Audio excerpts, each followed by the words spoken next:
Selamat siang Tribuners, Anda sedang menyaksikan live update Tribun News edisi Rabu 29 Juni 2022. Seperti biasa akan kami sajikan informasi teraktual dan menarik yang dilaporkan secara langsung oleh reporter kami di lapangan. Bersama saya Dea Mita, inilah live update selengkapnya.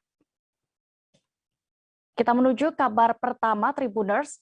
Sebuah foto yang memperlihatkan surat rekomendasi Wali Kota Serang berisi penitipan siswa ke sebuah sekolah negeri viral di media sosial. Dalam surat rekomendasi tersebut terlihat tanda tangan Syafruddin untuk menerima salah satu calon siswa yang mengikuti penerimaan peserta didik baru di sekolah yang bersangkutan.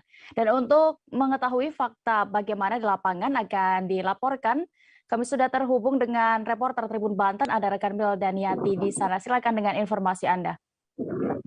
Halo rekan Dea dan Tribuners, dapat dilaporkan bahwa surat rekomendasi wali kota tersebut berbunyi bahwa untuk dapat dibantu masuk ke sekolah yang dituju dalam seleksi penerimaan siswa baru yang sedang diselenggarakan.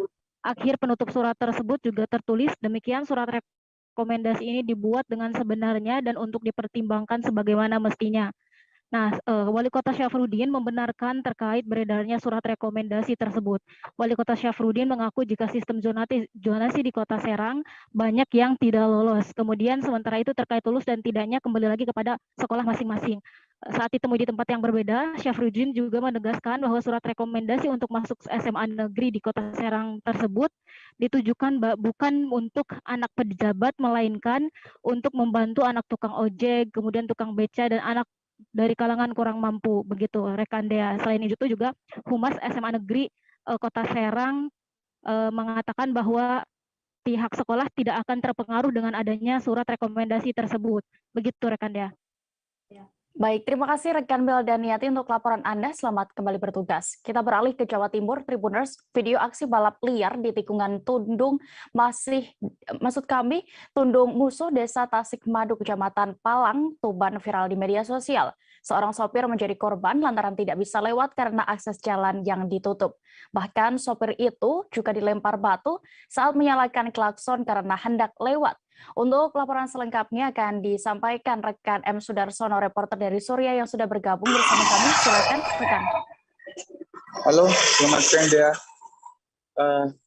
Terkait aksi balap liar yang sempat viral di media sosial, telah mendapat perhatian dari Satlantas Polres Tuban, di mana pada video viral itu terjadi pemblokiran jalan pada saat malam hari dan bahkan terekam dalam video pengemudi mobil itu juga sempat dilempar batu saat melintas dia.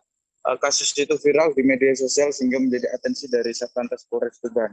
Kini Satlantas berjanji akan melakukan penindakan terkait aksi tersebut. Gitu dia. Baik, Tribuners, terkait ini selengkapnya rekan Sudarsono juga sudah melakukan wawancara bersama Kasat Lantas Polres Tuban AKP Arum Inambala. Selengkapnya kami tampilkan. Balap liar seperti rekan ketahui kita sudah lakukan dari mulai saya menjabat di sini dari tahun lalu. Kita fokuskan kemarin di Jalan Soekarno-Hatta, sudah kita koordinasikan bersama perangkat dan forum lalu lintas.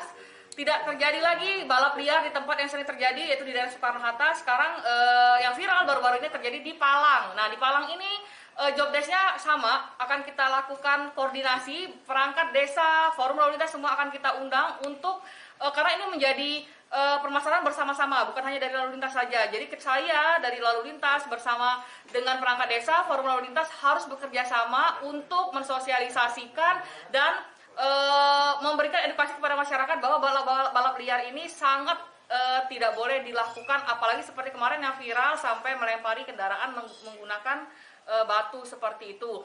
Nah, tadi seperti yang saya katakan yang akan dilakukan adalah kita lakukan koordinasi secepatnya, kita akan rapat. Setelah itu setiap malam minggu dari awalnya kita melakukan antisipasi balap liar di dalam kota atau di Soekarno-Hatta, fokus kita akan berubah ke Palang seperti itu.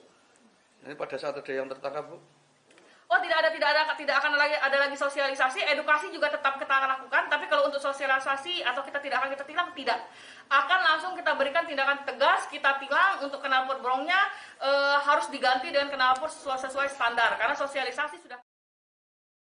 Tribuners, Gubernur Sumatera Utara Edi Rahmayadi akan melakukan ganti rugi sebesar 10 juta rupiah terhadap hewan ternak yang dimusnahkan akibat terpapar penyakit mulut dan kuku atau PMK.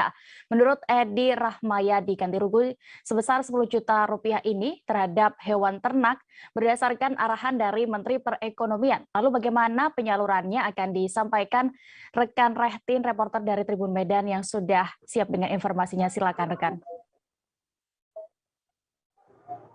Baik, terima kasih rekan Dea. Jadi Gubernur Sumatera Utara Edi Rahmayadi ini bersama seluruh organisasi perangkat daerah pemerintah Provinsi Sumatera Utara sedang menyiapkan skema pengganti rugian sebesar 10 juta untuk seekor sapi yang mati atau terpaksa dimusnahkan karena penyakit mulut dan kuku atau PMK.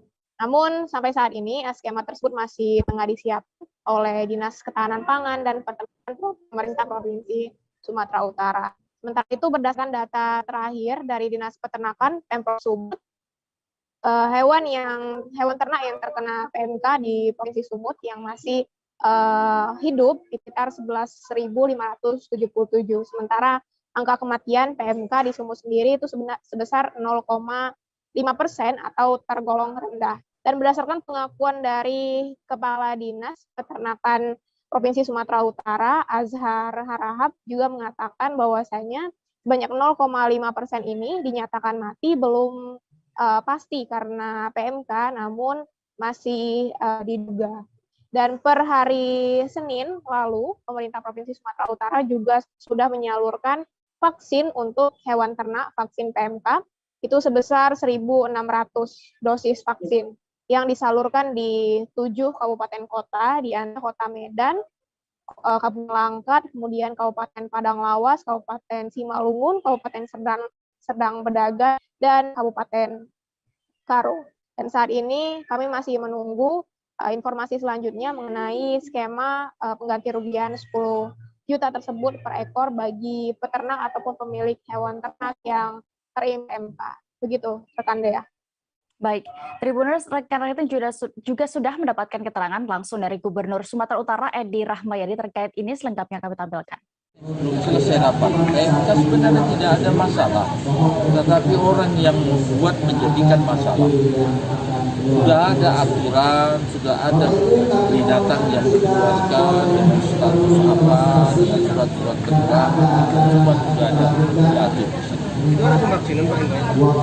Vaksin dilakukan, vitamin dilakukan, antibiotik dilakukan, dan itu sudah dilakukan. Itu hanya vaksin baru dikirim hari ini 1.800 vaksin untuk 1.800 dan bertahap. Nanti akan ditambah melakukan vaksinasi untuk binatang-binatang berkuku dan mulut yang saat ini sedang ada virus. Di pusat Pak ada ini Pak penutupan Halloween Pak, bagaimana di Sumatera Utara? Nanti tanya sama pusat. Yang pastinya kalau di sini tenang-tenang, kalian juga tenang-tenang dulu. Dan tak boleh itu kesalahan orang nggak tadi itu melakukan bisnis yang menyentuh orang lain. Ini yang tak boleh. Ya. Pak, ganti rugi 10 juta Pak dari Menteri Perekonomian bagi peternak yang hewannya mati karena PMK, bakal diganti rugi 10 juta itu gimana Sudah Pak? diatur, apabila binatang itu harus dipaksa, harus dimusnahkan, nanti ada penggantian kepada si petani itu. Sumut berarti ada juga ya Pak? Polres Aceh Jaya menyita 1 unit alat berat jenis ekskavator yang diduga menjadi alat untuk melakukan penambangan ilegal. Alat itu diamankan dari kawasan Desa Sango, Kecamatan Jaya, Aceh Jaya. Untuk informasi lebih detailnya, kami sudah terhubung dengan reporter Serambi News. Ada rekan Rizky Bintang yang siap dengan laporannya. Silakan rekan.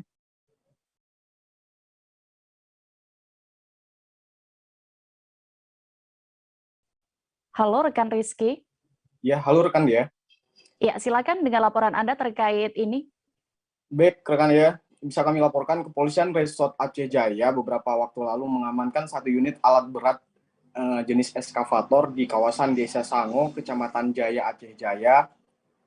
Berdasarkan keterangan yang disampaikan AKBP Yudi Wiono pada konferensi pers yang dilakukan pada Selasa 26 Juni 2022, alat berat jenis eskavator ataupun besi penggaruk itu diamankan lantaran diduga menjadi alat untuk melakukan penambangan ilegal ataupun illegal mining di kawasan tersebut. Informasi yang diterima selain mengamankan 1 unit alat berat jenis eskavator, pihak kepolisian juga turut mengamankan seorang terduga pelaku berinisial S 45 tahun yang tercatat sebagai warga desa Babah 2 Kecamatan Jaya Aceh Jaya yang juga diduga merupakan pemilik dari alat berat tersebut. Bisa kami informasikan Dea bahwasannya berdasarkan keterangan yang disampaikan oleh Kapolres Aceh Jaya, penangkapan ini sendiri dilakukan setelah pihak kepolisian mendapatkan informasi dari masyarakat bahwasannya ada aktivitas galiansi ilegal ataupun penambangan batu serak satu atau sertu yang dilakukan di kawasan bibir sungai Desa Sango Aceh Jaya. Berdasarkan laporan yang diterima, kemudian pihak kepolisian Aceh Jaya melakukan penyelidikan dan menemukan kebenaran ataupun fakta bahwasannya galian C tersebut yang dioperasikan oleh terduga pelaku S tidak memiliki izin ataupun ilegal.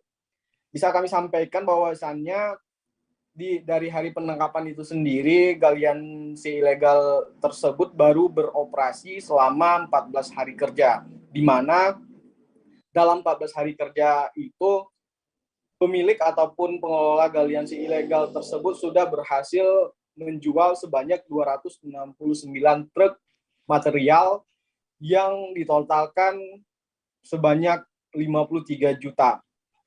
Yang kemudian berdasarkan BAP yang disampaikan oleh Kapolres Aceh Jaya, material itu sendiri juga diduga dijual kepada salah satu proyek yang menggunakan anggaran pendapatan belanja kabupaten ataupun anggaran pendapatan belanja Aceh. Hingga saat ini untuk lebih lanjut terkait masalah pembeli dari material ilegal ini masih dalam penyelidikan Polres Aceh Jaya. Sementara itu untuk alat berat dan juga terduga pelaku sendiri sudah diamankan di Mapolres Aceh Jaya guna melakukan penyelidikan lebih lanjut. Begitu deh ya. Baik, Tribuners, terkait kasus ini juga rekan Rizky Bintang sudah mendapatkan keterangan dari Kapolres Aceh Jaya AKBP Yudi Wiono. Berikut informasinya. Romawi 6 2022 SPKT Satreskrim Polres Aceh Jaya tanggal 21 Juni 2022 telah dilakukan penyidikan perkara dugaan tindak pidana illegal mining terhadap penambangan galian C tanpa izin. Pasal yang ditersangkakan adalah pasal 158 Undang-Undang Nomor 3 Tahun 2020 tentang perubahan atas Undang-Undang Nomor 4 Tahun 2009 tentang pertambangan mineral. Unsur pasal dan ancaman hukuman itu adalah 5 tahun dengan denda paling banyak 100 miliar rupiah. Tersangka S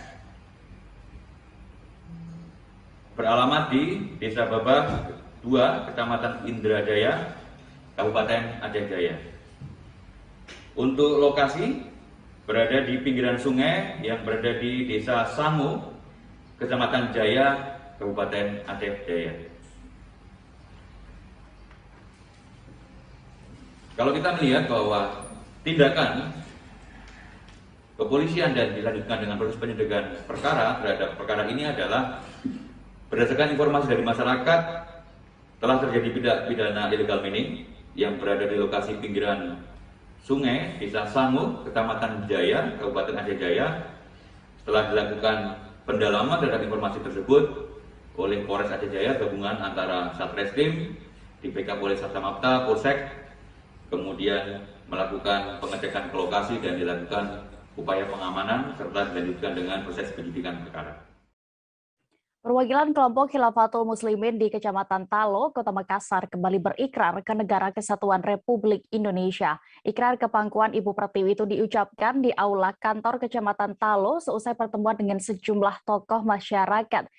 Terkait ini akan disampaikan rekan Muslimin Emba, reporter dari Tribun Timur. Untuk informasi lengkapnya silakan.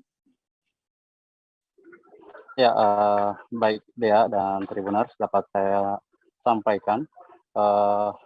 Kemarin sekitar pukul 10 siang waktu Indonesia Tengah itu berlangsung pertemuan oleh pihak kecamatan dan Kesbangpol Kota Makassar terkait keberadaan kelompok Khilafatul Muslimin di wilayah Kecamatan Tallo, Kota Makassar. Ada 2 perwakilan yang dihadirkan dalam pertemuan itu, di mana pertemuan itu juga dihadiri oleh pihak Densus 88 dan BIN, dan ditemukan kesepakatan bahwa kedua perwakilan dari kelompok Khilafatul Muslimin atas nama Bakri Like CS itu bersedia membubarkan diri ataupun keluar dari kepengurusan Khilafatul Muslimin dan kembali berikrar untuk bagaimana kembali ke Negara Kesatuan Republik Indonesia ataupun kembali ke pangkuan Ibu Pertiwi dengan tidak lagi bergabung dengan kelompok Khilafatul Muslimin yang oleh polisi disebut adalah kelompok ekstrim ataupun radikal begitu. Dea. Baik, Tribuners, untuk informasi lebih detailnya juga rekan Emos sudah melakukan wawancara bersama Kapolsek Tallo, Kompol Badolahi. Berikut liputannya. Siang ini, jadi kami saya Kapolsek Tallo bersama Tripilar dan juga didampingi dari Kesbangpol Kota Makassar. Hadir juga dari Detasemen Densus 88 Mabes Polri, dari BIN Sulawesi Selatan. Hari ini telah melakukan suatu tindakan edukasi terhadap salah seorang warga Kota Makassar yang bermukim di Kecamatan Tallo, yang mana warga tersebut adalah bagian daripada kelompok aliran ekstrim yang disinyalir sebagai jaringan teroris, yaitu jaringan Khilafatul Muslimin, dan hari ini bertempat di kantor Kecamatan Tallo telah melakukan suatu tindakan edukasi dan menyatakan Saudara Bakri Like sebagai anggota Khilafatul Muslimin yang ada di Makassar menyatakan diri kembali kepada Negara Kesatuan Republik Indonesia yang bersendikan Pancasila dan Undang-Undang Dasar 1945. Kemudian yang dapat saya sampaikan. Itu proses Pak, dia diikrarkan kembali atau seperti apa? Kita ke Jawa Barat, Tribuners. Ratusan buruh terlibat saling dorong saat aksi unjuk rasa di depan Kompleks Perumahan Pejabat PT Pertamina, Balongan, Kabupaten Indramayu. Aksi para buruh ini merupakan lanjutan setelah tidak adanya kepastian jadwal bipartit untuk menentukan kenaikan upah para buruh dari PT Kilang Pertamina International Refinery Unit 6 Balongan. Untuk lebih detail terkait informasinya dan juga situasi saat demonstrasi kemarin akan dilaporkan rekan Handika Rahman, reporter Tribun Cirebon yang sudah bergabung bersama kami. Silakan rekan. Baik, terima kasih rekan Dea. Selamat siang Tribuners. Dapat kami informasikan ya, ratusan massa buruh yang tergabung dalam Gas Bumi FSB Migas Kasbi berdemo di depan Komplek Perumahan Pejabat PT Pertamina di Kabupaten Indramayu, Jawa Barat pada Selasa 26 Juni 2022. Sejak pagi sekitar pukul 7 waktu Indonesia Barat, para buruh itu sudah berdatangan dan memenuhi jalan menuju akses gerbang masuk Perumahan Bumi Patra Indramayu. Dalam orasinya, para buruh menuntut agar jajaran direksi PT Pertamina Internasional atau KPI RU 6 Balongan mau melaksanakan bipartit, sehingga upah para buruh bisa naik sesuai dengan regulasi yang tercantum dalam pasal 90A Undang-Undang Cipta Kerja. Pantauan tribuncirebon.com di lokasi, massa buruh tersebut sempat memaksa masuk ke kawasan komplek perumahan. Mereka bahkan terlibat mendorong pagar gerbang masuk perumahan tersebut. Beruntung koordinator aksi bisa menenangkan massa buruh sehingga tidak sampai terjadi kericuhan. Di sisi lain, pihak kepolisian pun tampak sigap mengamankan jalannya aksi demonstrasi tersebut. Menurut keterangan dari koordinator aksi Hadi Hariskiandi, para buruh ingin agar kenaikan upah mereka diatur secara bipartit. Hal ini sudah dijelaskan dalam Undang-Undang Cipta Kerja tersebut, di mana upah di atas upah minimum kabupaten harus disepakati antara pengusaha dengan pekerja. Kendati demikian, menurut dia di PT KPI RU 6 Balongan tersebut, kenaikan upah itu justru ditentukan oleh jajaran direktur ya.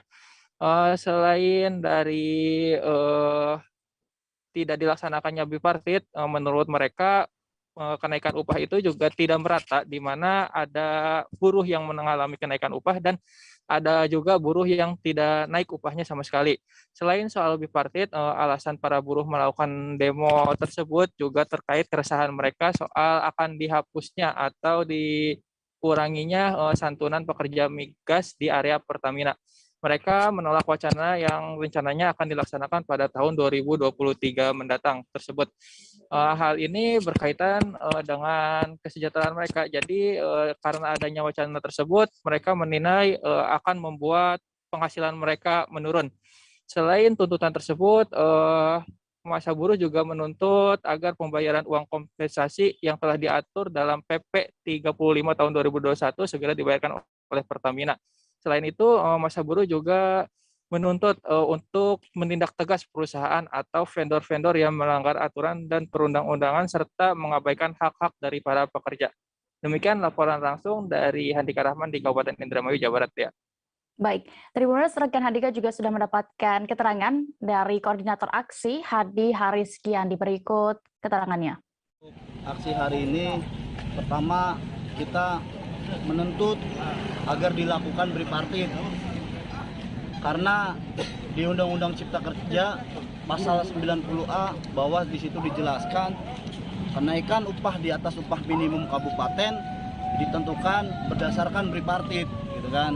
Sedangkan teknisnya di Pertamina ini kenaikannya ditentukan oleh direktur dan jajarannya, dan kenaikan tersebut juga tidak merata untuk semua kawan-kawan buruh. Jadi kenaikannya itu hanya sebagian naik, sebagian enggak. Tentunya kan kita berjuang bersama-sama, berjuang secara kolektif gitu kan. Kita tidak mau ketika ada yang naik, ada yang enggak gitu kan. Harusnya bersama-sama naik gitu kan. Pertama tuntutan kita itu. Kedua, tuntutan kita adalah ada isu yang sangat meresahkan kawan-kawan buruh migas, bahwa upah migas ini kan pertama kan dihilangkan, berganti dengan upah di atas upah minimum kabupaten.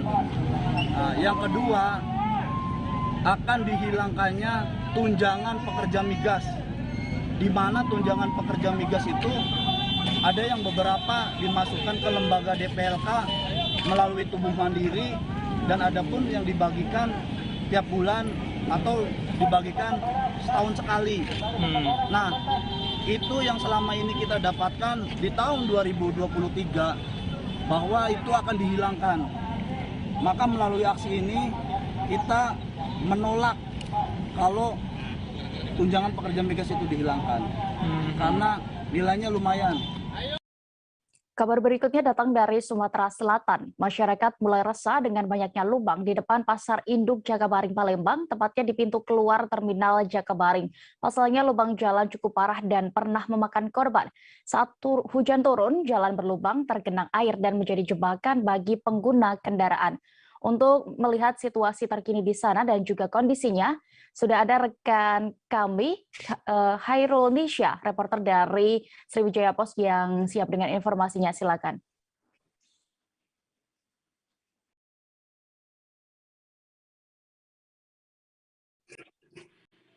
Halo, rekan Nisha. Baik, Dea, dari Palembang kami melaporkan. Memang bahwasanya berapa bulan terakhir ini jalan di kawasan Jakabaring, Kota Palembang itu, tepatnya di depan Terminal Jakabaring itu mengalami kerusakan. Kerusakannya cukup parah karena ada beberapa titik jalan yang berlubang dengan diameter cukup besar dengan kedalaman mencapai semata kaki orang dewasa. dari beberapa media sosial pun ada yang menunjukkan bahwasanya ada 2 orang penumpang wanita yang tengah berjalan dengan kondisi jalan itu tertutup oleh air hujan, dan hampir saja kedua wanita yang tengah berbonceng itu jatuh karena tidak mengetahui ada lubang di jalan tersebut.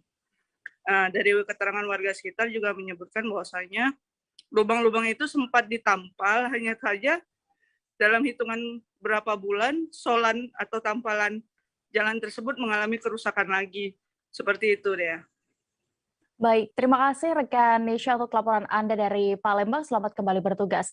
Kita beralih ke Kepulauan Riau. Dinas Penanaman Modal dan Pelayanan Terpadu Satu Pintu atau DPMPTSP Pemerintah Kota Batam mendatangi lokasi tempat hiburan Holy Wings di kawasan Harbor Bay, Kota Batam.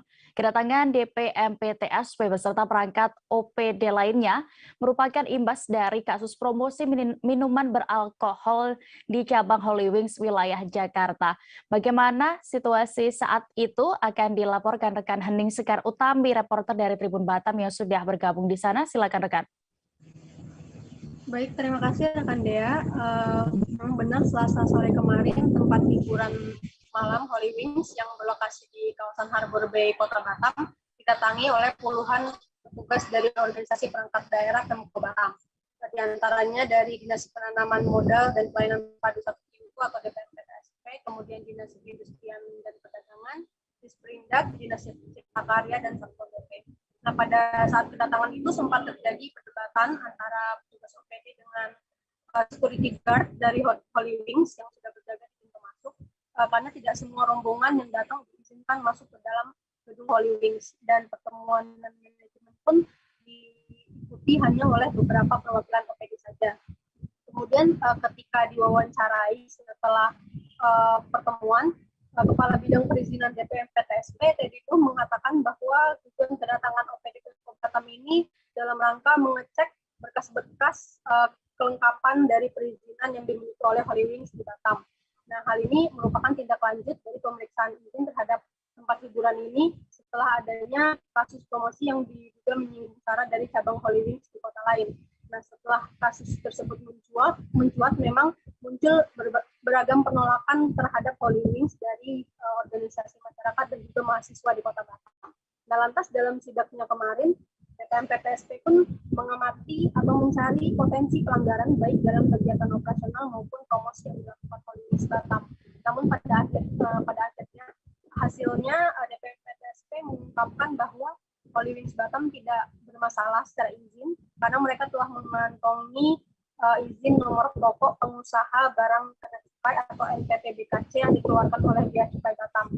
Nah, dengan demikian, menurut Teddy, Holy Wings Batam sudah memperoleh lampu hijau dalam hal penjualan minuman beralkohol. Kemudian DPMPTSP juga tidak melihat adanya pelanggaran dalam kegiatan operasional maupun promosi yang dilakukan Holy Wings Batam. Namun pihaknya tetap memberikan himbauan dan penegasan kepada pihak manajemen agar kedepannya tidak melakukan upaya-upaya promosi yang menyinggung sara atau bentuk pelanggaran lainnya.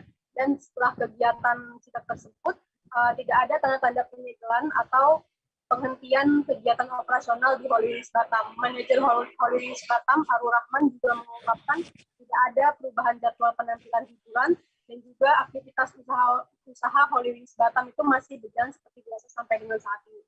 Demikian rekan Dea. Baik, Tribuners, rekan Hening juga sudah mendapatkan keterangan dari sejumlah pihak terkait hal ini. Berikut liputannya. Kami dari Dinas DPMPTSP beserta OPD atau dinas-dinas terkait datang ke sini dalam rangka untuk mengecek, meninjau perizinan yang dimiliki oleh Holy Wing. Ini yang kami lakukan.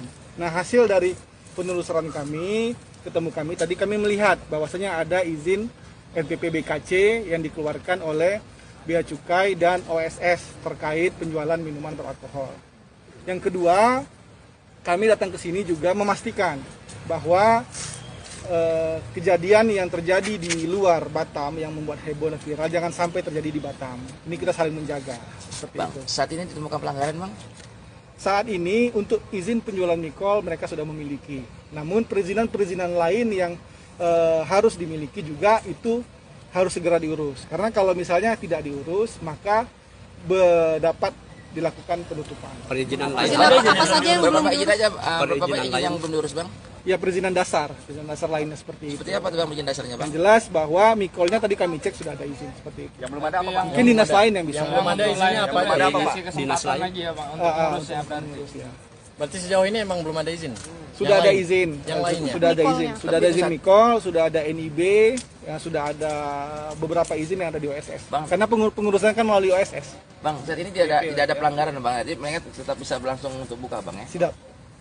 Oke, Bang. Kalau untuk Batam seperti itu kondisinya. Ya. Jadi Pak Teddy cuma kepengen tuh Holy Wings di Batam itu ya karena kan ekonomi udah tumbuh di Batam.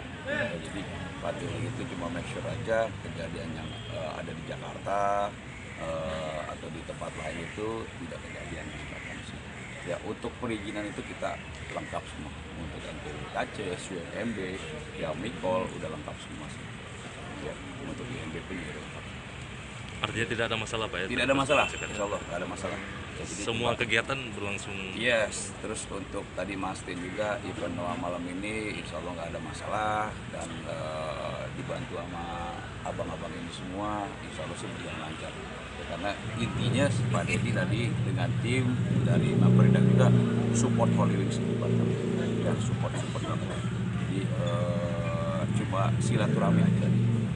Silaturahmi, nanyain izinnya NPWKC ada apakah kita udah lengkap semua. Kecelakaan lalu lintas yang melibatkan kendaraan besar kembali terjadi di tol Semarang, Solo, Jawa Tengah. Kecelakaan ini melibatkan antara truk box Toyota bernomor polisi B9726BCU dan truk tronton berplat D9083VEH. Truk box mengalami ringsek pada bagian head unitnya. Untuk laporan selengkapnya akan disampaikan rekan Triwidodo, reporter Tribun Solo yang sudah siap di sana. Silakan rekan. Ya dia, saya informasikan bahwasanya kemarin pada hari Selasa tanggal 28 Juli tahun 2022 pada pukul 9:55 waktu Indonesia Barat telah terjadi kecelakaan yang terjadi di jalan tol Semarang Solo, tepatnya di KM 477B. Kecelakaan ini melibatkan antara kendaraan truk tronton dan kendaraan truk box. Berdasarkan informasi yang dihimpun Tribun Solo kemarin, kecelakaan ini bermula saat kendaraan truk tronton dengan nomor polisi D9083FEH yang dikemudikan oleh Arif ini melaju dari arah Solo menuju Semarang. Sesampainya di lokasi kejadian, truk yang melaju dengan kecepatan sedang ini mengambil jalur kiri. Kemudian dari arah belakang melaju sebuah truk box yang mengangkut kosmetik dari arah Solo dengan truk box dengan nomor polisi B9726BCU ini dikemudikan oleh Arif Hidayat yang merupakan warga Genting, Kecamatan Tulangan, Kabupaten Sidoarjo, Jawa Timur. Karena diduga ngantuk, kemudian truk box yang dikemudikan oleh warga Genting Tulangan Sidoarjo ini menabrak truk tronton yang melaju tepat di depannya. Akibat kecelakaan ini, truk tronton yang dikemudikan oleh Arif Hidayat ini mengalami ringsek pada bagian head unitnya. Bahkan untuk mengevakuasi korban ataupun si pengendara atau yang bernama Arif ini dibutuhkan ditarik kendaraan harus ditarik dengan truk tronton yang ditabrak itu tadi. Meski begitu, tidak ada korban jiwa dalam peristiwa ini, namun sang sopir yang bernama Arif Hidayat ini mengalami luka-luka yang cukup parah, kakinya mengalami patah. Meski begitu, Arif yang orang diri mengemudikan truk box dari Surabaya menuju Semarang ini masih selamat dan saat ini masih mendapat perawatan oleh tim medis ya. Baik, Tribuners rekan Triwidodo juga sudah mendapatkan keterangan dari Kanit Gakum Satlantas Polres Boyolali, Ibda Bambang Nova, berikut liputannya. Kemarin itu kecelakaan di tol kilometer 477-100 Bandung melibatkan antara truk kontainer dengan truk box yang muat kosmetik. Truk box muat kosmetik itu dari arah Surabaya menuju Semarang. Setelah dikonfirmasi ternyata memang dalam keadaan lelah dan ngantuk. karena pada saat terjadinya kecelakaan tersebut keduanya kendaraan itu berada pada lajur yang sama, tidak ada bekas pengereman ataupun tidak ada bekas ban yang tergerus di aspal, sama sekali tidak ada. Jadi bisa dianalisa untuk pertama kali adalah sopir lelah ataupun ngantuk tidak bisa menghindari kendaraan yang di depannya. Akibat kecelakaan tersebut, untuk sementara korban patah kaki. Luka satu. Luka satu. Satu orang. Satu orang. Itu cuma sopir doang, nggak ada keniknya? Nggak ada, cuma sopir itu. Berarti luka ringan atau berat? Kalau itu luka ringan, patah. Patah kaki. Ya. Kita menuju Nusa Tenggara Barat. Bentrok dua kampung yakni Soro dan Melayu di Kelurahan Melayu, Kecamatan Asa Kota, Kota Bima kembali pecah. 4 orang warga dan 1 orang polisi terkena anak panah dalam insiden itu. Terkait kronologi lengkapnya akan dilaporkan oleh rekan Atina, reporter dari Tribun Lombok yang sudah siap dengan informasinya. Silakan rekan. Baik, rekan Dea, terima kasih. Selamat siang, Tribuners. Dapat saya laporkan dari Kota Bima, 2 kampung yang ada di Kelurahan Asa Kota, maksudnya di Kelurahan Melayu, Kecamatan Asa Kota, Kota Bima kembali bentrok pada Minggu 26 Juni 2022. Sebelumnya 2 kampung ini pernah bentrok dan pernah dilakukan islah yang difasilitasi oleh Polres Bima Kota dan juga pemerintah Kota Bima. Namun lagi-lagi kembali pecah bentrok pada Minggu dini hari sekitar pukul 3 waktu Indonesia Tengah. Dan akibat dari bentrok yang kembali muncul setelah sekian lama berdamai, ini mengakibatkan 4 orang warga dari 2 perkampungan ini menjalani operasi karena terkena anak panah, termasuk juga seorang polisi yang merupakan anggota dari Polsek Asa Kota, Kota Bima yang saat itu sedang melakukan pengamanan saat bentrok berlangsung. Menyusul pasca dari bentrok yang berhasil ditenangkan oleh aparat Polres Bima Kota bersama TNI pada dini hari tersebut, sweeping kemudian dilakukan oleh pihak Polres Bima Kota yang bergabung bersama TNI dan juga Satuan Brimob menyisir 2 perkampungan, yaitu di 3 perkampungan, yaitu ada di Melayu, kemudian Soro dan juga Pali. Belakangan polisi menyebut bahwa bentrok tersebut bukan antara kampung Soro dengan Melayu, namun antara kampung Pali dengan Soro dengan Melayu maksud saya. Namun letak dari tiga kampung ini memang berdekatan, hanya batasi oleh sebuah jalan raya saja. Hingga saat ini kondisi dari 4 orang warga dan juga 1 orang polisi yang telah menjalani operasi terlihat stabil dan kondisi keamanan di antara 2 perkampungan ini juga terlihat kondusif. Dan terakhir update yang bisa saya berikan untuk Anda Tribuners, ada 8 orang yang diamankan oleh Polres Bima Kota terkait kepemilikan senjata tajam. Ada puluhan anak panah dan juga senjata tajam yang berhasil disita oleh aparat kepolisian saat sweeping yang dilakukan pada Minggu malam kemarin. Demikian rekan Dea. Baik, terima kasih rekan Atina untuk laporan Anda langsung dari Kota Bima. Selamat kembali bertugas. Kita menuju informasi berikutnya. Anggota Satpol PP Manado meninggal dunia setelah terlibat perselisihan dengan anggota debt collector. Saat itu korban sedang berjaga di pusat kota bersama rekan-rekannya ketika datang beberapa debt collector kemudian. Anggota Satpol PP itu berusaha membantu saat motor temannya hendak diambil paksa oleh debt collector. Untuk informasi lebih detailnya akan dilaporkan rekan Arthur Rompis, reporter dari Tribun Manado yang sudah siap dengan informasi. Ya, selamat siang dia, Tribuners. Jadi Tribuners kemarin terjadi peristiwa yang cukup mengejutkan di Kota Manado, di mana seorang anggota Satpol PP tewas setelah berselisih dengan para debt collector. Di ceritanya para debt collector ini hendak mengambil sepeda motor salah satu anggota Satpol PP yang sedang berjaga di pusat Kota Manado.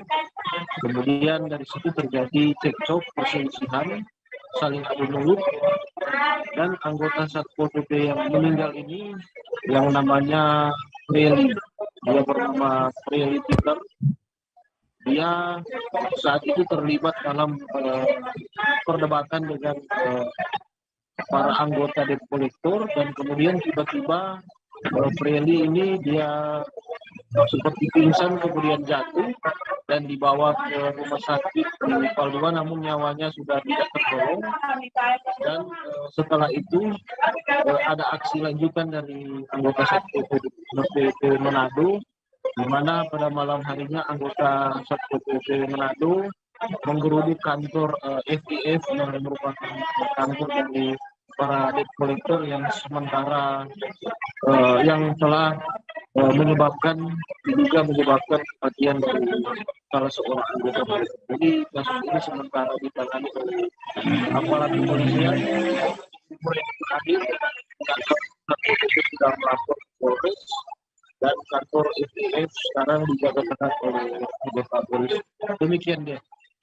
Baik, terima kasih rekan Arthur Rompis untuk laporan Anda. Selamat kembali bertugas. Kita beralih ke Jawa Barat, Tribuners.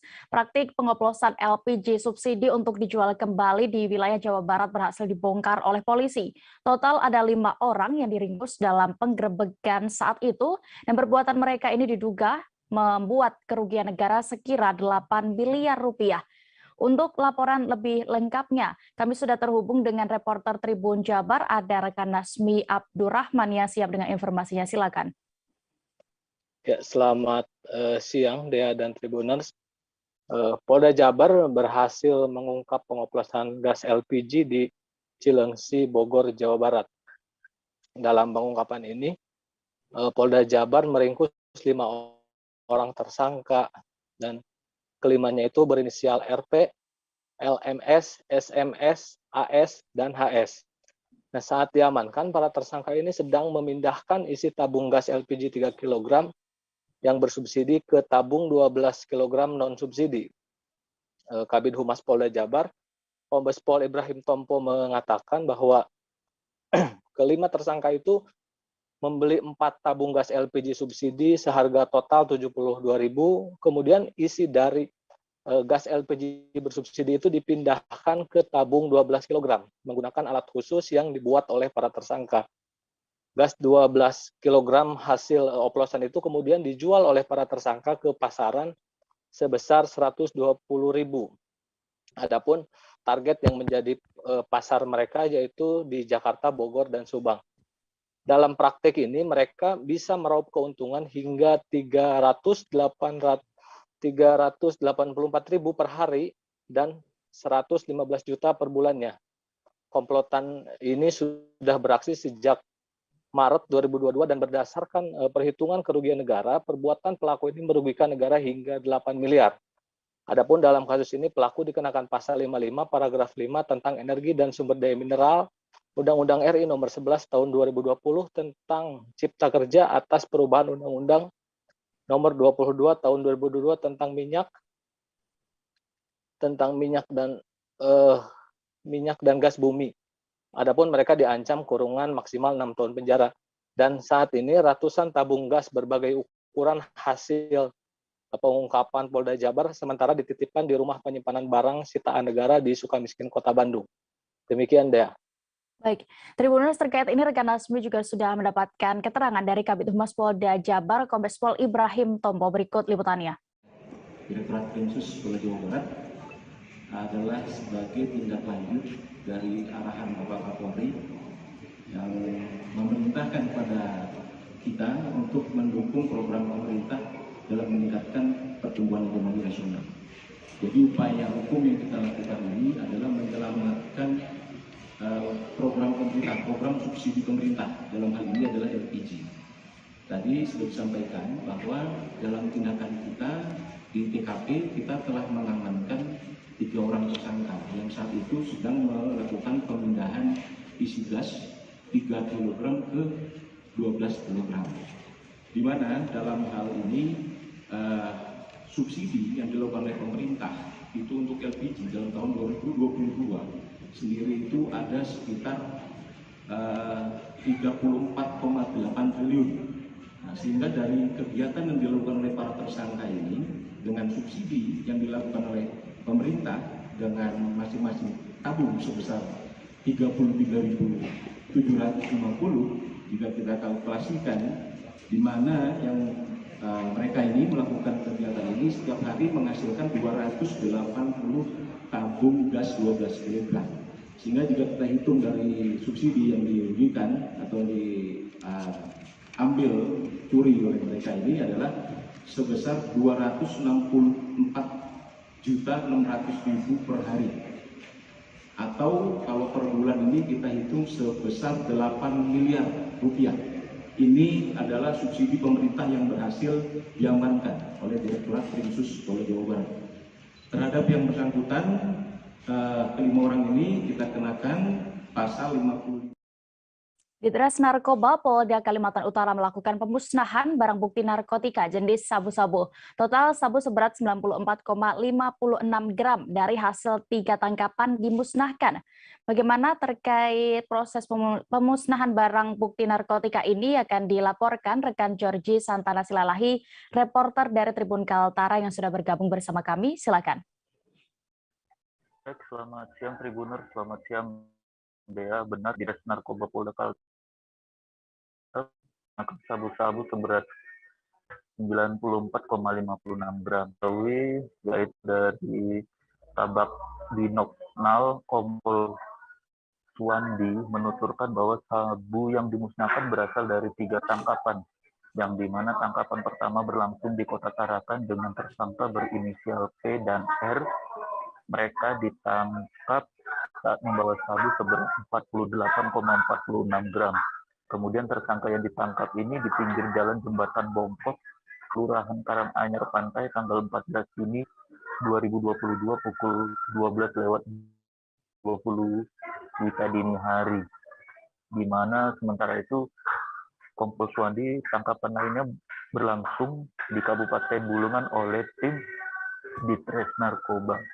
Diketahui pria berinisial A ditangkap saat membawa sabu seberat 24,81 gram di Desa Jelarai Selor tanggal 29 Mei 2022 pukul 21:15 WITA. Kemudian tangkapan selanjutnya, kata Kompol Suwandi, terjadi di pinggir jalan Jelarai tanggal 18 Juni 2022 pukul 03.45 dini hari, yakni tim Ditres Narkoba Polda Kaltara berhasil menangkap tersangka pengedar narkoba jenis sabu-sabu berinisial Y saat membawa sabu seberat 21,29 gram. Adapun kata Kompol Suwandi, perkara tersebut dipersangkakan pasal 114 ayat 2, subsidiar pasal 112 ayat 2, JO pasal 132 ayat 1 Undang-Undang RI nomor 35 tahun 2009 tentang narkotika dengan ancaman paling singkat 5 tahun dan paling 20 tahun hukuman mati.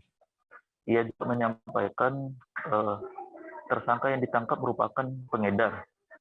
Tak hanya itu, kepolisian masih saat ini, khususnya Ditres Narkoba, mengungkap pihak yang menjual sabu ke para tersangka. Dan para pengedar sendiri pun saat dikonfirmasi mengenai barang-barang ini juga belum bisa menyampaikan secara terperinci, karena itu Ditres Narkoba masih lakukan pengembangan dan mencari informasi lebih lanjut. Dan di tengah jalan pemain utama atau pelaku yang memiliki bisnis peredaran narkoba di Kalimantan Utara, dan dia juga tidak bisa memaksakan dengan kekerasan ini karena bahwasannya mereka hanya sebagai pengedar dan disuruh. Dan sementara itu sabu lainnya diamankan untuk keperluan di Kejaksaan Negeri nantinya sebagai penuntutan. Dan caranya pun untuk pemusnahannya kemarin dilarutkan dalam air, kemudian dibuang ke dalam kloset kamar mandi. Adapun perlu diketahui, di pelaku pengedar narkoba ini yang diamankan dari Ditres Narkoba ada tersangka di bawah umur juga menjadi pengedar sabu di Tarakan khususnya. Bahwasannya beliau menyampaikan, yaitu Kompol Suwandi, R ditangkap di pinggir jalan Jembatan Bongkok, Kelurahan Karanganyar, Pantai, tanggal 14 Juni 2022 lalu. Salah satunya masih di bawah umur dan merupakan warga dari pendatang luar Kabupaten Bulungan, Provinsi Kalimantan Utara. Kata Kompol Suwandi saat ditangkap di Tres Narkoba dan dimintai keterangan yang masih di bawah umur ini masih berusia 17 tahun dan diketahui hanya lulusan pendidikan jenjang SD. Tak hanya itu, Kompol Suwandi mengingatkan atau menyampaikan R saat ditangkap bersama rekannya berinisial P membawa sabu seberat 48,46 pukul 12:20 WITA dini hari di pinggir jalan Jembatan Bongkok. Karena pelakunya juga sebagai masih usia di bawah umur, prosesnya dipercepat karena satu tersangka itu sudah dilimpahkan ke Kejaksaan di Tarakan. Bahkan tersangka rekan R berinisial P juga mengakui R merupakan sepupunya, yang dimana yaitu tersangka berinisial P memberikan uang kepada R untuk mengambil dan mengedar barang haram tersebut. Saat itu Kompol Suwandi mendapat sabu tersebut juga dari Kompol Suwandi mengatakan tersangka inisial P mendapatkan sabu juga dari seseorang yang merupakan anggota keluarganya, dan tersangka pengedar narkotika yakni P enggan memberi keterangan lebih lanjut sebab mengaku baru satu kali melakukan perbuatan ini dan dia beli dari sepupunya yang baru sekali juga melaksanakan aksi kejahatan di narkotika ini. Kemudian sebagai informasi bahwasannya Kompol Suwandi selaku tim di Tres Narkoba Polda Kaltara, tangkapan pada saat ini sudah ada 8 orang dengan jumlah keseluruhan kasus, barang bukti dan tersangka sebagai berikut, yaitu laporan polisi kasus sebanyak 3, laporan polisi 2, total barang bukti yang akan dimusnahkan 94,56 gram dan jumlah tersangka sebanyak 8 orang. Tempat kejadian kasus di Tarakan sebanyak 1 kasus, kemudian di Kabupaten Bulungan sebanyak 2 kasus narkotika, lalu kejadian kasus pada bulan Mei sebanyak 1 kasus narkotika, lalu bulan Juni sebanyak 2 kasus narkotika. Demikian Dea dan pemirsa, bisa dapat saya sampaikan kembali ke studio. Baik, Tribuners, berikut juga kami tampilkan keterangan dari Kabak Binopsnal Kompol Suwandi selengkapnya. Kegiatan pemusnahan ini ada 3 LP, ya, LP nomor 48 ini kejadiannya di Jelare di Tanjung Silor. Kemudian yang kedua LP nomor 51 ini kejadiannya di Karanganyar Pantai di Tarakan Barat. Kemudian yang ketiga LP 53 ini kejadiannya di Tanjung Siloriri, tepatnya di Jalan Jelarai. Ya. Kemudian barang bukti yang diamankan selama ditangani 3 perkara ini sejumlah 94,56 gram. Jumlah tersangkanya ada 8 orang, salah satu tersangkanya yaitu di bawah umur. Karena di bawah umur, ya mungkin penangannya lebih dipercepat karena memang harus ada mungkin proses tersendiri. Kemudian kejadian kasusnya untuk bulan Mei ada 1 kasus, kemudian yang bulan Juni ada 2 kasus. Ini semua laporan polisi semua ini dipersangkakan pasal 114 ayat 2, subsidiar pasal 112 ayat 2, junto pasal 132 ayat 1, Undang-Undang RI nomor 35 tahun 2009 tentang narkoba. Ini semua ancaman hukumannya paling singkat 5 tahun, kemudian paling lama 20 tahun. Ini pengedar semua, Pak? Ya. Pengedar? Ya. Pengedar ya Pak, kalau saya tempat ya. Ya, di pengedar. Kapan-kapannya Pak? Ya. Berarti termasuk yang ada di bawahmu tadi Pak ya? Itu masuk kategori sebagai beredar ya? Kabar selanjutnya datang dari Jawa Barat. Tribuners, Polres Cianjur mengamankan 300 batang tanaman ganja dari lahan seluas 10 hektar. Lahan berada di kawasan Gunung Karuhun, Kampung Pasir Leneng, Desa Cimenteng, Kecamatan Campaka, Kabupaten Cianjur. Pelaku telah teridentifikasi dan saat ini dalam pengejaran tim Polres Cianjur. Untuk informasi lebih detailnya, kami sudah tersambung dengan reporter Tribun Jabar, ada rekan Ferry Amiril Mukminim yang siap dengan informasinya. Silakan. Baik rekan Dea dan pemirsa Tribun. Jadi pada hari Selasa 28 Juni 2022, tim gabungan dari Polsek Campaka, Polsek Geger Bitung, dan tim dari Satreskrim Polres Cianjur serta Kasat Narkoba Polres Cianjur menyisir kawasan Gunung Karuhun ya, di lereng gunung di Kampung Pasir Leneng, Desa Cimenteng, Kecamatan Campaka, Kabupaten Cianjur, di mana di situ ditemukan sekitar 300 batang tanaman ganja yang ditanam ini dalam radius 10 hektar, namun lokasinya ini berbeda-beda ya, jadi tidak satu lahan, satu bidang lahan, namun para pelaku ini menanam tanaman ganja ini di beberapa titik dan disamarkan dengan tumbuhan atau tanaman obat seperti tanaman laja, tanaman pandan, dan lainnya untuk menyamarkan tanaman tersebut. Tim gabungan melakukan penyisiran dengan melewati kawasan yang cukup terjal.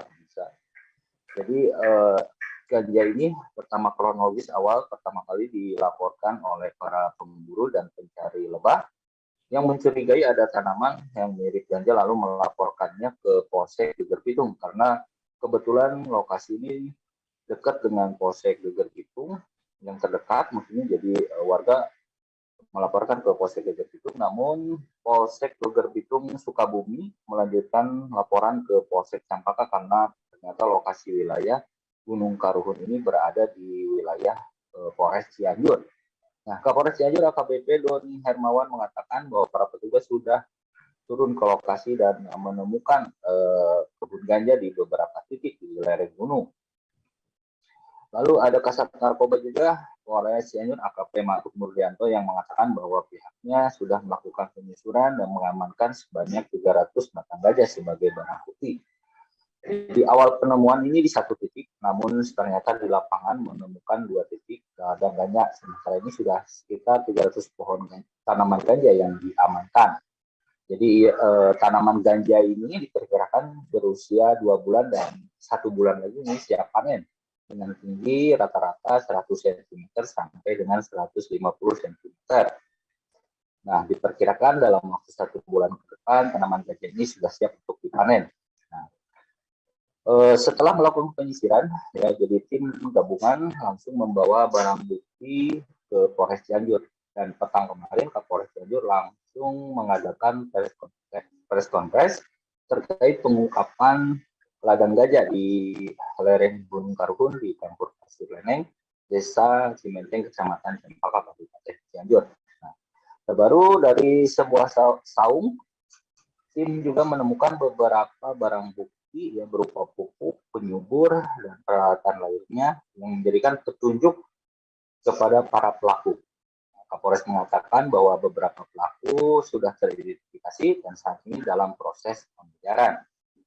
Warga termasuk kepala desa Abdul Haris mengaku kaget dengan adanya temuan ladang ganja di beberapa titik di lereng gunung tersebut karena selain terjal kondisinya juga tersembunyi dan sulit untuk dijamah warga biasa. Ya.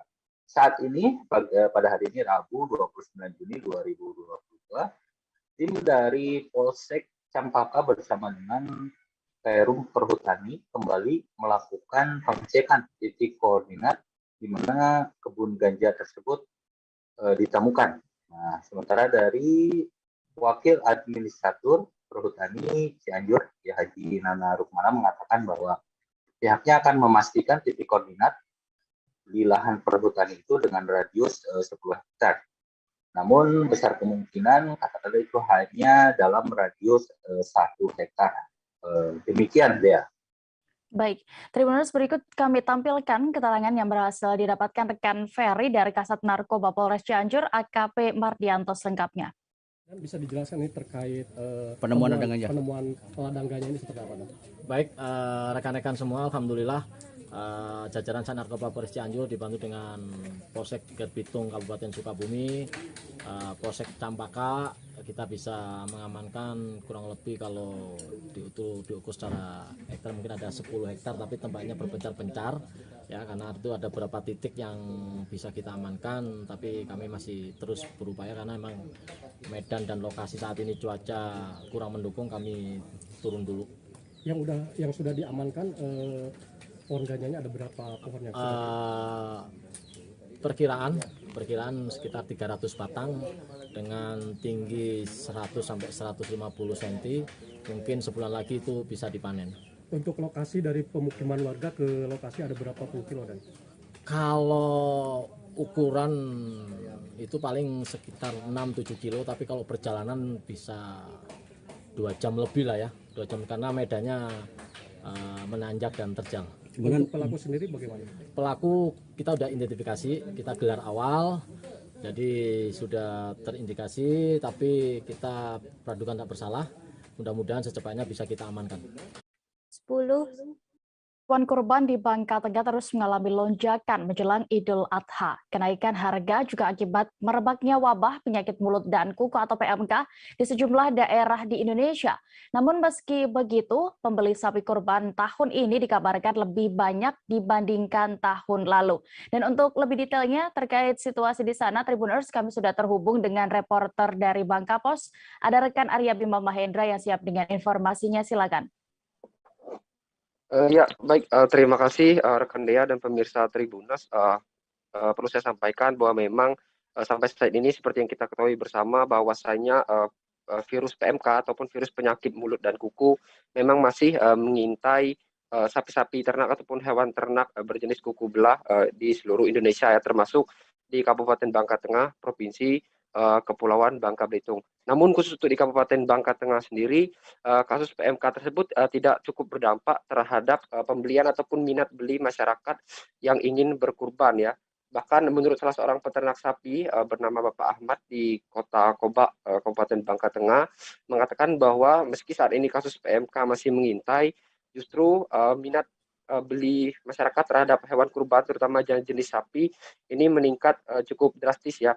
Bahkan dari stok yang ia miliki yang sebanyak 400 ekor sapi yang ia siapkan untuk kurban, bahkan kini tersisa hanya sekitar 100-an ekor lebih saja. Jumlah tersebut memang terbilang cukup banyak dibandingkan tahun sebelumnya, yang mana justru tahun sebelum itu belum ada kasus PMK, namun minat beli masyarakat terhadap sapi kurban itu masih cukup sedikit. Namun di sini hal yang perlu saya sampaikan bahwa memang kasus PMK sendiri membuat harga sapi kurban itu melonjak cukup tinggi ya. Bahkan menurut Ahmad, peternak sapi di Kota Koba tadi, beliau menyampaikan bahwa kenaikan sapi kurban itu berkisar naik antara 5 sampai 7 juta rupiah per ekor.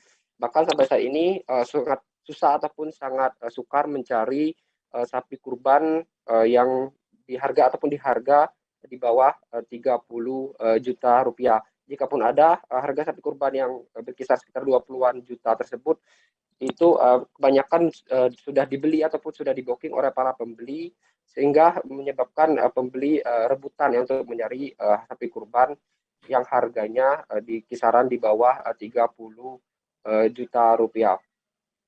Sementara itu disampaikan juga oleh petugas dari Dinas Pertanian Kabupaten Bangka Tengah, Dr. Rahmawati, mengatakan bahwasanya kenaikan harga sapi kurban ini tentu sangat didasari oleh virus PMK yang terjadi saat ini. Pasalnya memang banyak peternak sapi ataupun pengusaha sapi kurban di Bangka Tengah yang kehilangan pemasok utama ya, pemasok sapi kurban utama, karena memang seperti kita ketahui bersama di sejumlah daerah ataupun sejumlah wilayah di Indonesia itu melarang kegiatan penjualan sapi keluar daerah. Salah satunya mungkin di Madura, Jawa Tengah. Dan seperti kita ketahui bersama, di daerah Madura tersebut memang merupakan salah satu penghasil sapi yang cukup besar dan banyak mengirimkan sapi-sapi kurban untuk dikirim ke luar daerah termasuk ke Provinsi Kepulauan Bangka Belitung.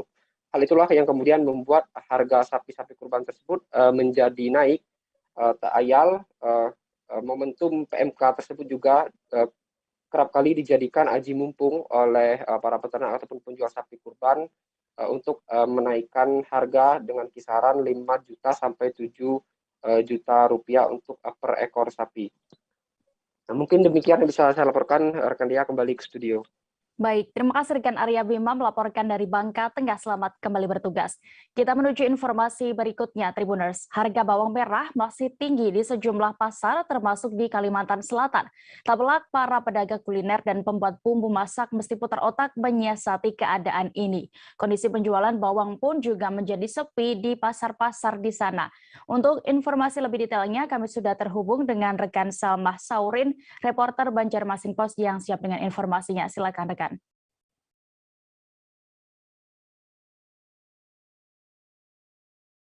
Ya. Baik rekan ya, saya laporkan dari Kota Banjarbaru. Hasil pengamatan di lapangan, khususnya di Pasar Bauntung, sampai saat ini harga bawang merah di pasaran masih tinggi, yaitu 70.000 per kilogramnya. Angka ini mengalami kenaikan lebih 2 kali lipat dari harga normal yang biasanya 35.000 per kilogram. Sebagaimana di Pasar Bauntung Banjarbaru ini, harga bawang merah masih bertahan 70.000 per kilogram. Kenaikan harga bawang merah ini terjadi sudah sejak setelah Lebaran Idul Fitri yang lalu, namun berlanjut hingga menjelang Idul Adha ini. Sedangkan menurut pedagang yang saya wawancarai pada waktu ini, beberapa waktu lalu kata mereka sempat turun harga bawang merah, namun itu hanya berkisar sedikit, yaitu 60 atau 65.000. Namun sekarang kembali lagi naik, dan tingginya harga ini membuat kondisi penjualan bawang merah pun sepi di pasaran tersebut. Masih menurut pedagang, bahwa permintaan bawang merah menurun hingga 75%. Dan bawang yang ada di pasaran ini pun berasal dari Pulau Jawa dan Nusa Tenggara Barat sebagai penghasil bawang merah terbesar. Nah, pedagang tidak tahu kenapa alasan terjadinya harga naik dan tetap bertahan dalam kondisi yang tinggi. Sementara informasi yang didapatkan terjadinya katanya menurut pedagang besar di Kota Banjarmasin bahwa bawang merah pernah terjadi gagal panen dan juga infonya bahwa sampai saat ini belum ada panen. Sementara para kuliner sendiri pun karena bumbu masak terlalu tinggi yang berbahan bawang merah itu, maka solusinya mereka menggunakan bawang besar atau bawang batu. Tapi tentunya bawang batu ini tidak bisa digunakan untuk bawang goreng. Hanya saja bagi pedagang kuliner, mereka terpaksa harus menggunakan bawang batu ini untuk sebagai bumbu halus, sedangkan untuk bumbu atau taburan bawang goreng mereka tetap menggunakan bawang merah besar. Begitu rekan Dea yang bisa saya laporkan. Baik, terima kasih rekan Salma Saurin melaporkan dari Banjarbaru. Selamat kembali bertugas. Kita beralih ke informasi berikutnya di Jawa Barat. Tribuners, raut muka bahagia terpancar dari Yen Hendrayani, seorang guru honorer yang mendapatkan petikan surat keputusan atau SK pegawai pemerintah dengan perjanjian kerja atau PPK guru tahun 2021 dari Bupati Sukabumi Marwan Hamami. Bukan tanpa alasan, pasalnya ini merupakan penantian panjangnya selama 16 tahun menjadi guru honorer. Seperti apa kebahagiaannya saat itu akan diinformasikan rekan M. Rizal Jalaluddin, reporter dari Tribun Jabar yang sudah bergabung bersama kami. Silakan rekan.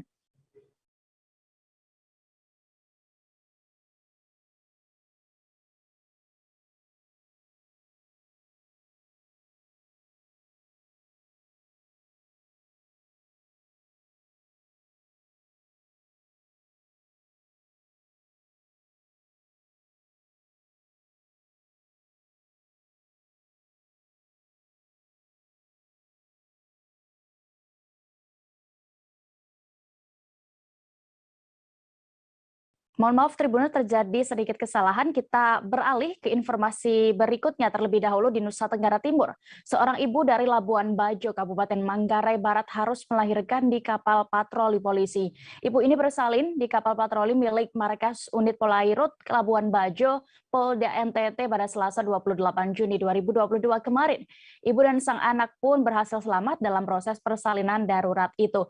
Bagaimana terkait kronologi kejadian ini akan dilaporkan rekan Geccio Viana, reporter dari Tribun Flores yang sudah bergabung bersama kami. Silakan rekan. Baik, selamat siang rekan Dea, selamat siang Tribuners dimanapun Anda berada.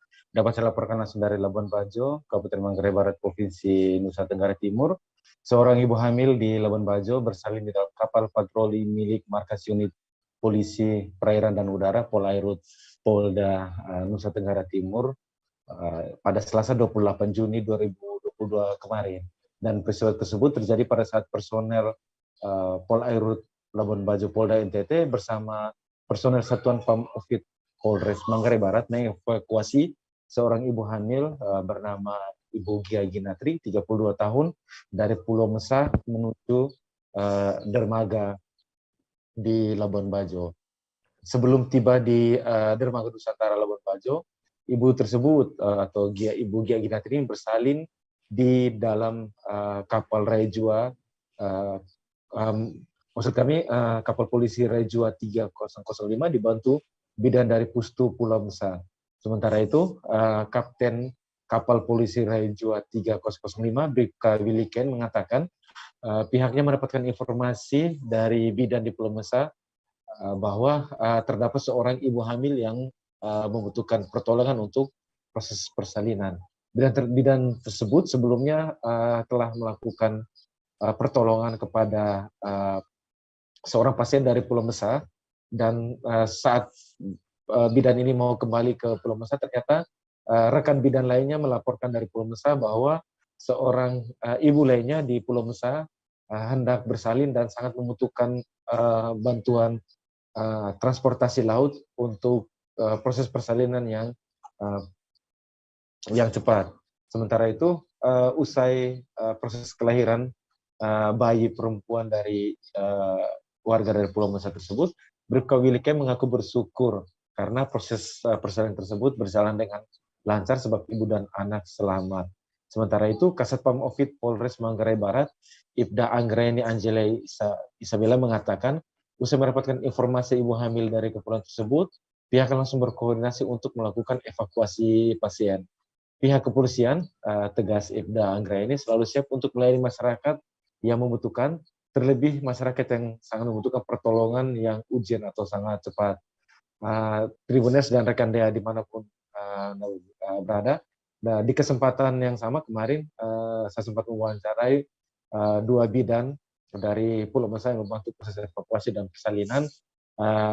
Kedua bidan tersebut mengucapkan terima kasih atas upaya cepat dari pihak Polairut Polda NTT dan personel dari Polres Manggarai Barat.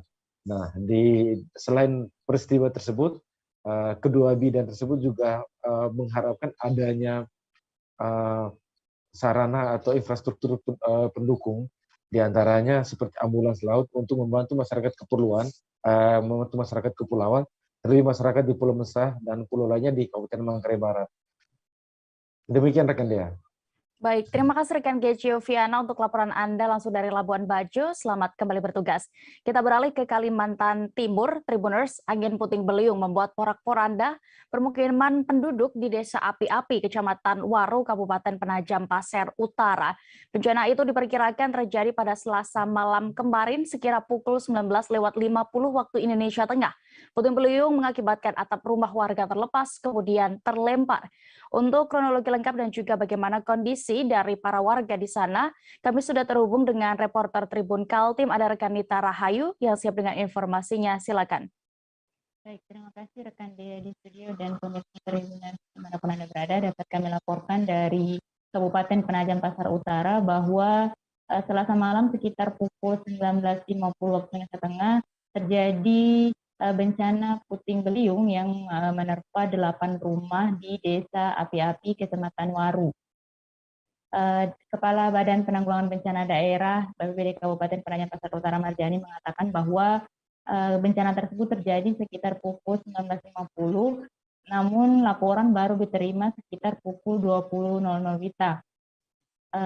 Awal mula kejadian tersebut yakni terjadi hujan dengan intensitas yang ringan, kemudian beberapa saat disusul oleh angin yang cukup kencang dan membuat atap rumah warga berterbangan. 8 rumah warga menjadi korban dari bencana tersebut, serta 1 korban jiwa juga terkena pecahan kaca dan terjadi luka ringan yang cukup parah di bagian kaki. Kemudian untuk saat ini penanggulangan yang dilakukan di lapangan oleh Badan Penanggulangan Bencana Daerah dibantu oleh warga setempat, aparat desa serta kepolisian, yakni membersihkan puing-puing rumah warga ataupun atap rumah warga yang berhamburan.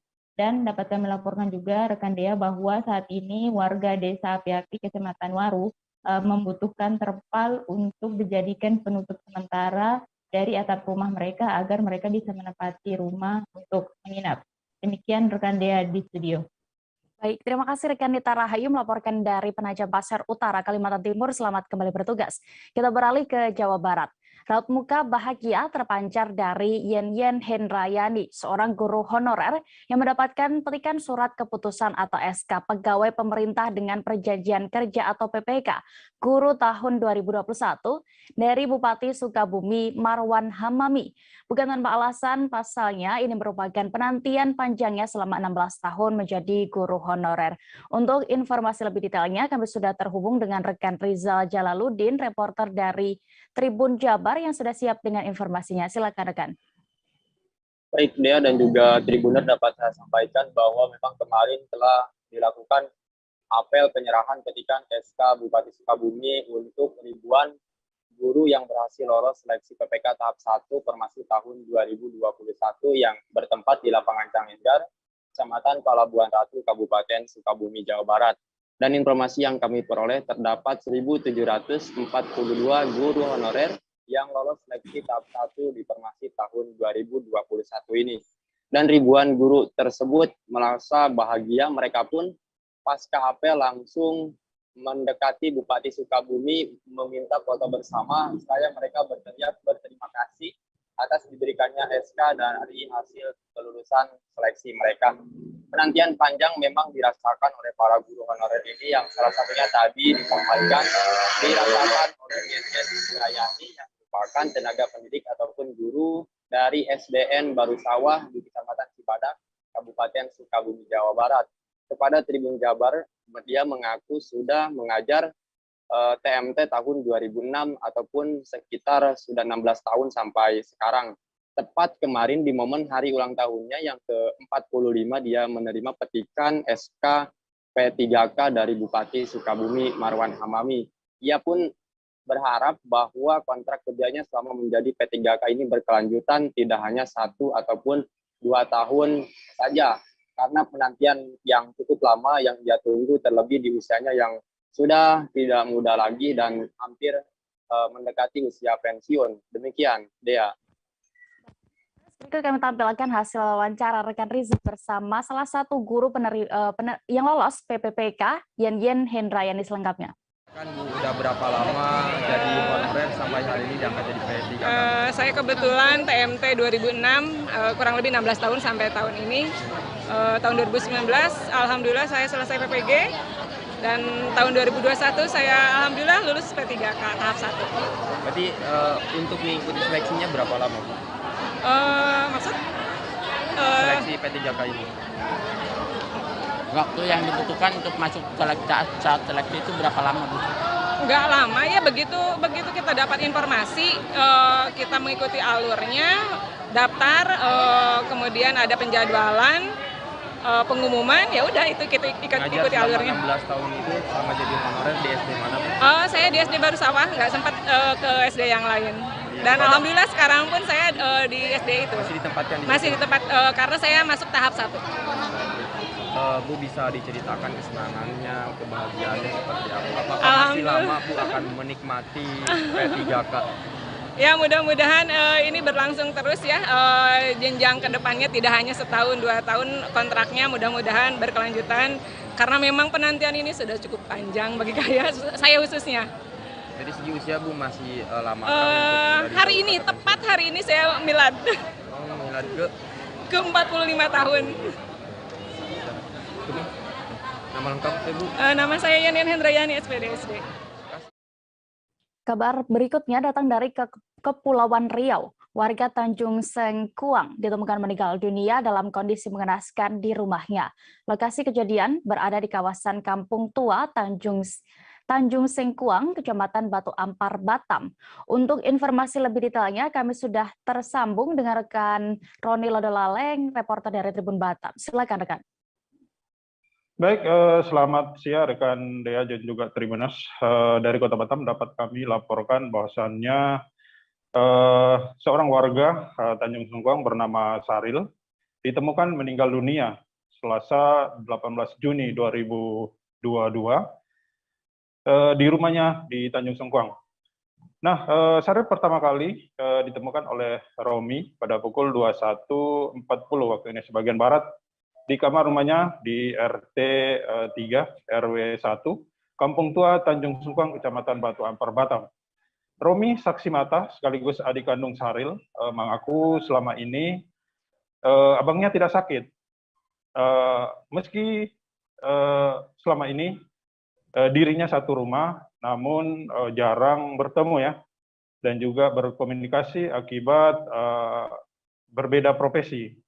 Romi bekerja sebagai drive ojek online ya, sementara abangnya Saril bekerja sebagai cleaning service di sebuah mall di Kota Batam. Nah, Tribunas, Romi mengaku setiap hari berangkat dari rumah sekitar pukul 6:30 pagi dan pulang ke rumah kadang-kadang hingga larut malam.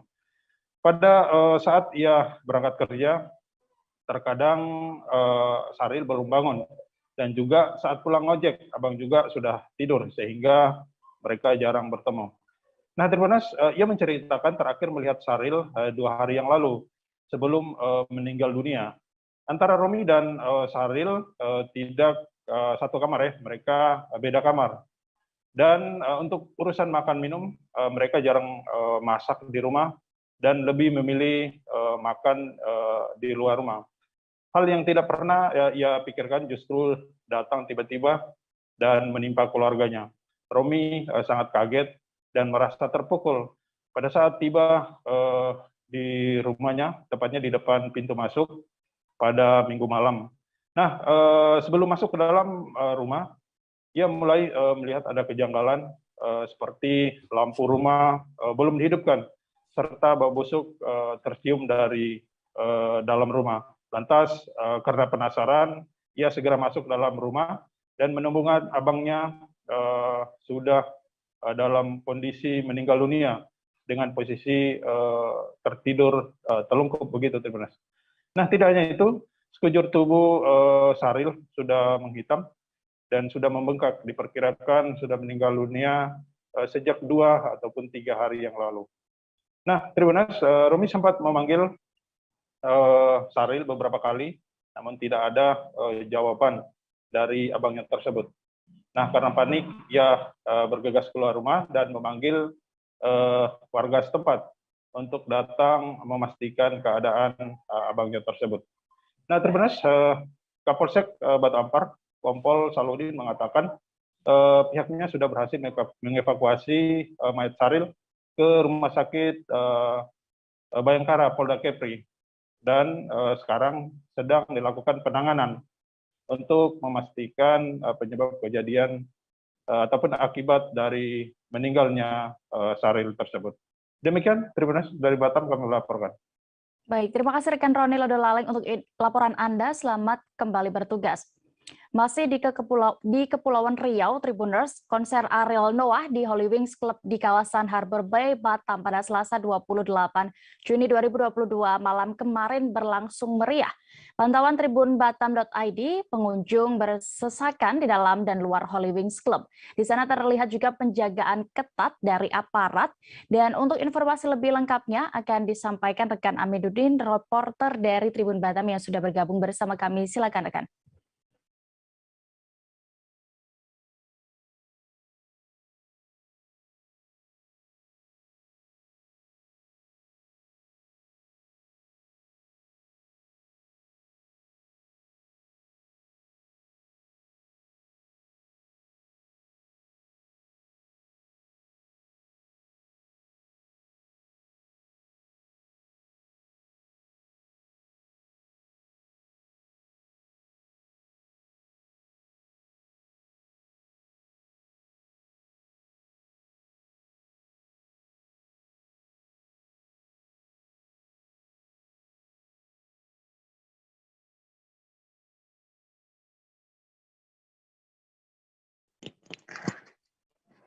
Baik, rekan Dea dan teman Tribun, dimanapun Anda berada, dapat saya laporkan dari Batam terkait konser Ariel Noah di Holy Wings Batam, Selasa 28 Juni 2022 semalam. Konsernya sendiri itu berlangsung meriah. Sejumlah fans Ariel Noah dan pengunjung Holy Wings bersesakan di dalam, termasuk di luar area Holy Wings Batam.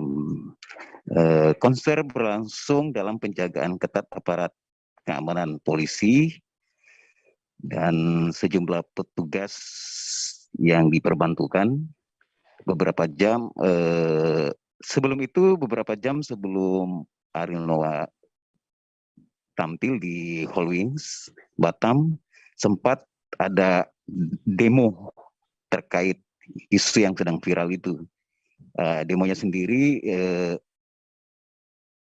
sempat lucu, namun tidak sampai mengganggu jalannya konser Ariel Noah. Berdasarkan informasi yang dihimpun di lokasi selama konser Ariel Noah berlangsung,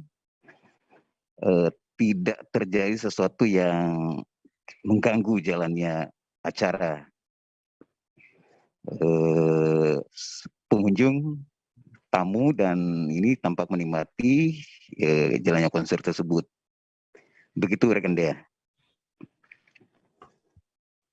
Baik, terima kasih rekan Aminuddin untuk laporan Anda dari Batam. Selamat kembali bertugas. Informasi tadi sekaligus menutup perjumpaan kita dalam live update siang ini. Dan Tribuners, lantaran masih di tengah pandemi, kami kembali mengingatkan kepada Anda untuk tetap mematuhi protokol kesehatan meski sudah terdapat pelonggaran dari pemerintah. Jangan lupa juga saksikan acara selanjutnya Travel Update di seluruh kanal YouTube Tribun Network. Saya Dea Mita beserta kru yang bertugas pamit. Terima kasih dan sampai jumpa.